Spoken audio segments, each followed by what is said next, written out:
Hi hello good morning అండి. ఈరోజు poverty గురించి వీడియో చేస్తున్నాను. పావర్టీ అంటే పేదరికం.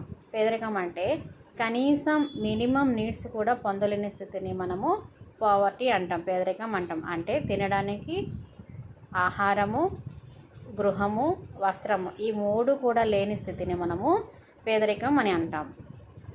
అయితే ఇంగ్లీష్లో కొటేషన్ ఏమి ఇచ్చారంటే, poverty is a state or condition in which an individual lacks the financial resources and essentials for a certain standards of living. మనకి ఏమేమి ఎసెన్షియల్స్ మినిమంగా? Food, cloth, house. అయితే మనకి యొక్క ఇండియాలో 11.09% పావర్టీ ఉంటే ఇన్ ఆంధ్రప్రదేశ్ 4.2% అని ఉంది. అయితే పేదరికం అనేది రెండు రకాలుగా ఉంటుంది. పేదరికం అనేది ఒకటి సాపేక్ష పేదరికము, రెండు నిరపేక్ష పేదరికము. సాపేక్ష పేదరికం అనంటే మిగతా ఆదాయ వర్గాల వారితో పోలిస్తే మన ఆదాయం తక్కువగా ఉంటే దాన్ని సాపేక్ష పేదరికం అని అంటారు. కంపారిటివ్లీ అదర్స్ అన్నమాట. In condition which people lacks the minimum amount of income needed in order to maintain the average standard of living in the society in which they live. అంటే ఇది ఎక్కువగా మనం ఎక్కడ చూస్తామంటే అభివృద్ధి చెందిన దేశాల్లో చూస్తాం. అభివృద్ధి చెందిన దేశాల్లో అంటే ఆల్రెడీ డెవలప్ అయి ఉన్న దేశాలతో ఇది ఎక్కువగా చూస్తారనమాట పేదరికం గురించి.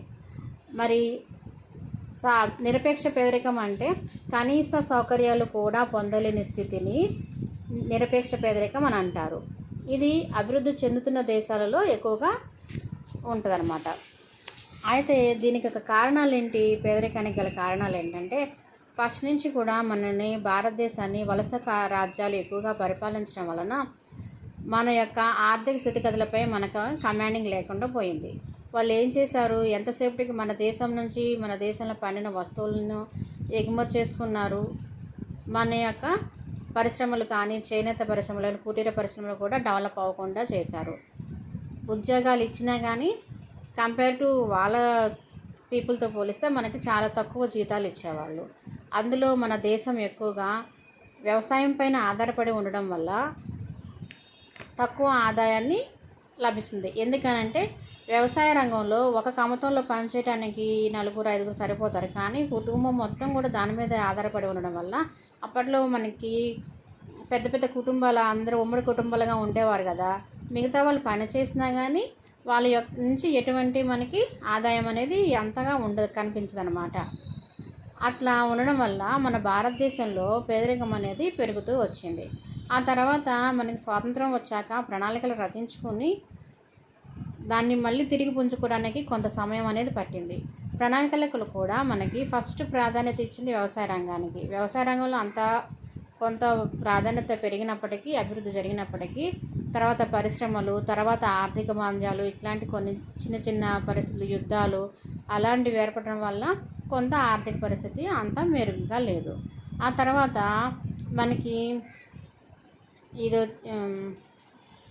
ఆ తర్వాత ఏమైంది? మనకి ప్రణాళికలు అంతా అయిపోయిన తర్వాత కూడా సస్టైనబుల్ అవ్వడానికి కొంత టైం పట్టింది.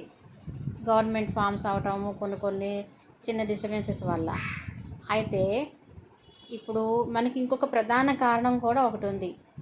మన భారతదేశంలో పెరుగుతున్న జనాభా, విపరీతంగా జనాభా అనేది పెరిగింది. మన ఇప్పుడు ప్రస్తుతానికి 2011లో మనకి జనాభా లెక్కలు చేయలేదు కదా కరోనా వల్ల. పోలిస్తే అంటే 2011 కంటే బిఫోర్తో పోలిస్తే మనము చైనాని దాటిపోయి ఉన్నామంట జనాభా పెరుగుదలలో. పేదరికానికి గల కారణాల్లో ముఖ్యమైనది జనాభా పెరుగుదల ఒకటి చెప్పుకోవచ్చు. బ్రిటిష్ వలస పాలన వల్ల మనము ఇంకా అభివృద్ధి చెందలేదని చెప్పుకోవచ్చు. తర్వాత మనకు వచ్చేసి low level of income, unemployment, low growth rate, higher the population, low per capita income. Per capita income అంటే ఒక వ్యక్తి యొక్క తలసరి ఆదాయం. మన ఈ తలసరి ఆదాయాన్ని మనం ఎంత పొందుతున్నామంటే 24,713 రూపాయలు ప్రెజెంట్ స్టాటిస్టిక్స్ ప్రకారం. తర్వాత unequal distribution of income, unequal distribution of land, ఇవన్నీ కూడా మనకి పేదరికాన్ని పెరగటానికి గల కారణాల్లో చెప్పుకోవచ్చు. అయితే ఈ పేదరికం తగ్గించాలి అంటే గవర్నమెంట్ ఏం చేస్తుందంటే ఉపాధి హామీ పథకాలు కానీ సంక్షేమ పథకాలు కానీ ఏర్పాటు చేసి అంత్యోదయ అన్న యోజన, అంటే మనకి ఇప్పుడు రేషన్ ఇస్తున్నారు కదా ఎవ్రీ మంత్, దాని ద్వారా మనకి బియ్యము ఇవన్నీ మినిమం నీడ్స్ ఉన్నాయి, గోధుమలు ఇట్లాంటివి ఇవ్వటం వల్ల ఎంతో కొంత ఆ వ్యక్తి యొక్క ఆహారం అనేది పొందగలుగుతున్నాడు అన్న ఉద్దేశంతో ప్రజా పంపిణీ వ్యవస్థ ద్వారా మనకి ఇవి ప్రొవైడ్ చేస్తారనమాట. తర్వాత ఏమైంది,